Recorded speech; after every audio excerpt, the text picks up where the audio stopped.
ప్రస్తుతం కూటమికి deputy shock తగిలేటువంటి పరిస్థితులు కనిపిస్తున్నాయి. డిప్యూటీ షాక్ అంటే లేనిపోయింది. మళ్ళీ ఇప్పుడు జనసేన అధినేత పవన్ కళ్యాణ్ ప్రస్తుతం డిప్యూటీ సీఎంగా ఉన్నారు కాబట్టి ఆయన ఏదో షాక్ ఇవ్వబోతున్నాడని చెప్పి మీరేదో ఊహించేసుకోకండి. ఇక్కడ మ్యాటర్ ఏంటి అంటే విశాఖ మేయర్కు సంబంధించినటువంటి న్యూస్ ఇది. సో దీంట్లో విశాఖ మేయర్ మీద కూటమి నేతలు అవిశ్వాస తీర్మానం ప్రవేశపెట్టారు. అయితే దాంతోపాటుగా ఎలాగూ మేయర్ మీద పెట్టాం కదా అని చెప్పి డిప్యూటీ మేయర్ మీద కూడా పెట్టారు.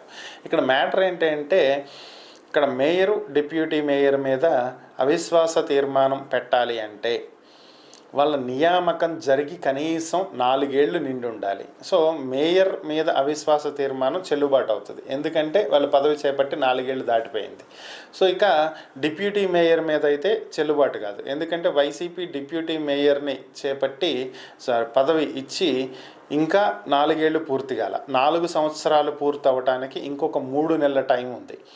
సో ఈ నిబంధనల కారణంగానే స్థానిక విశాఖ జిల్లా కలెక్టర్ డిప్యూటీ మేయర్ మీద పెట్టినటువంటి ఈ అవిశ్వాస తీర్మానం చెల్లుబాటు కాదు, చట్ట ప్రకారం దీన్ని అనుమతించబోము అని చెప్పి దాన్ని తిరస్కరించడం జరిగింది.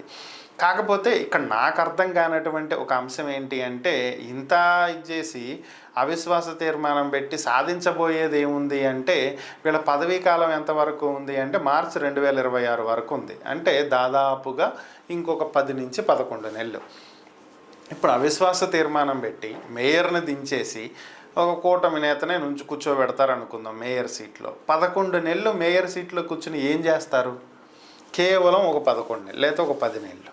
సో దానివల్ల వచ్చేదేంటి, ఒరిగేదేంటి? ఇంకొక 4 ఏళ్ళు 5 ఏళ్ళు ఉంటే ఓకేలే, ఓ 4 ఏళ్ళు పదవి అనుభవించడానికి ఏదో అవిశ్వాస తీర్మానం పెట్టారు అనుకోవచ్చు. కానీ ఇక్కడ ఏం ఆశించి పెడుతున్నారు అనేదే క్లారిటీ లేనటువంటి అంశం. ఎందుకు పెడుతున్నారో అంతకంటే క్లారిటీ లేదు.